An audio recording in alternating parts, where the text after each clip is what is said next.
संत मरियम त्रेसिया, परिवारों के संरक्षिका। तुम ये सारी बातें कैसे समझोगे मुझे पता नहीं। इस दुनिया में ईसा को जन्म लेने के लिए एक ग्रामीण कुंवारी मरियम को चुन लिया गया। मुझे लगता है कि ईश्वर ने त्रेसिया को भी चुन लिया है। दुनिया को कोई महान दौत्य देने लायक अलौकिक ईश्वरीय शक्ति और मानव प्रेम त्रेसिया में है। अतः हम क्षमा पूर्वक इंतजार करें। आप जरूर एक बात जान लें, त्रेसिया के जीवन में असाधारण घटनाएं होंगी।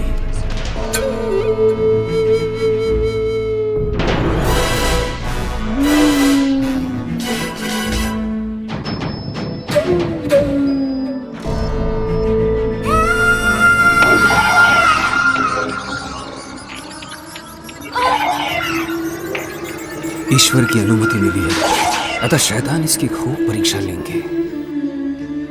हाय, ये सब क्या है?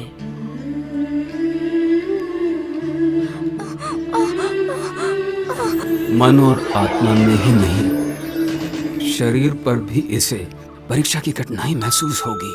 फादर, ईश्वर क्यों ऐसी मुसीबतें मेरे बहन को देते हैं? ये सब इसकी आंतरिक पवित्रता के लिए जरूरी है। अतः ईश्वर ने अपनी योजना के अनुसार अनुमति दी है, मगर इसकी विशुद्धि इन असाधारण घटनाओं के आधार पर ही नहीं, इसका पता तुम्हें जरूर हो।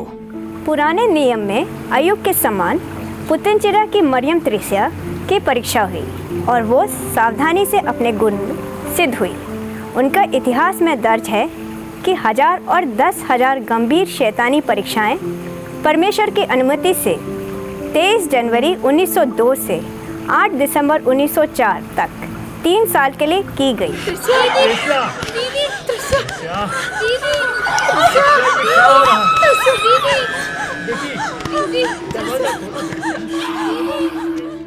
नर के शक्ति ने पुरजोर कोशिश की कि परमेश्वर में उनकी आशा और भरोसा नष्ट कर दे, कि परमेश्वर के सामने उन पर दोष लगा सके।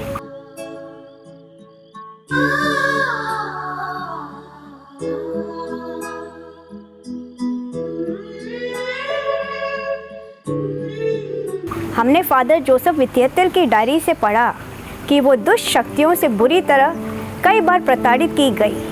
कई बार तो उन्होंने परमेश्वर से मिली अनुमति से बढ़कर उन्हें अधिरोपित कर परखने की कोशिश की कि वो मान लें कि परमेश्वर ने उन्हें छोड़ दिया है। वो कई बार कहते थे कि परमेश्वर तुम्हारे गुणवंत कार्यों से प्रसन्न नहीं है, इसलिए उसके कार्यों को छोड़ दे। वे बार बार उसे मनाते और कहते, तुम्हें अपने पाप मोचक गुरु और ईश्वर की आज्ञा मानने की आवश्यकता नहीं, केवल तभी तुम्हें आराम मिलेगा। कभी कभी तो वो उसे अपने तपस्या के कार्यों से चिढ़ाते और कोशिश करते थे कि वो अपनी आशाएं छोड़ दें, किंतु त्रेसिया बहुत दृढ़ थी कि मैं एक अयोग्य पापिन हूँ जिसे परमेश्वर को ही जीतना है। इन सभी गंभीर पीड़ाओं के मध्य में उसे गंभीर परीक्षाओं का सामना अपनी आशा और शुद्धता के विरुद्ध करना पड़ा। इन सघन पीड़ाओं के मध्य आशा जैसे उन्हें माता मरियम और आध्यात्मिक पुरोहित आदरणीय फादर जोसेफ विथियतल हर दिन उनके घर जाकर प्रभु की इच्छा को पूरी करने की सलाह देते। आदरणीय फादर विथियतल को लिखे उनके पत्र उनके आत्मविश्वास को ही प्रदर्शित करते हैं। हालांकि प्रभु दुख और यातना देते, मैं नहीं घबराती। जब दुख लंबे और असहनीय हो जाते तब पुरोहित शैतान को उन्हें कुछ घंटों के लिए दूर रहने का आदेश देते, जिससे वह प्रभु में दृढ़ बनी रहे।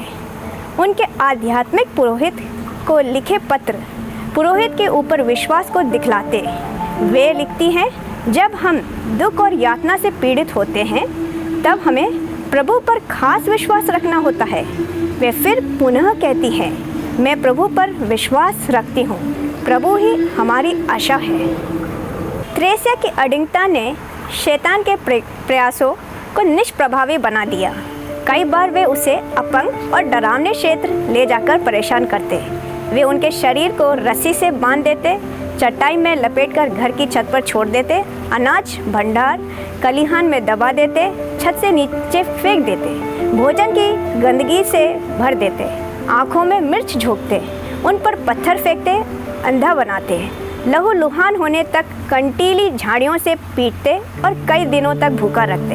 वे उन्हें हर तरह से प्रताड़ित कर उन्हें वंश में करते। शारीरिक यातनाओं के अलावा वे उन्हें ज्ञान, नैतिक मूल्य में असमंजस में डालकर तरस से धमकाकर भटकाने का प्रयास करते हैं। धन्य माँ मरियम ने दिसंबर 8, 1904 को उनके दुख के अंत होने की घोषणा की। त्रेसिया प्रभु को जुनून की हद तक अपना हिस्सा चाहती थी। उनकी तैयारी व आग्रह इस ओर था, वे कलवरी की यातनाओं में से गुजरने का तैयार थी क्योंकि प्रभु ने ये सब सहा। त्रेसिया की दृढ़ इच्छा शक्ति से ही प्रभु के सक्रिय मार्ग पर आगे बढ़ सकी।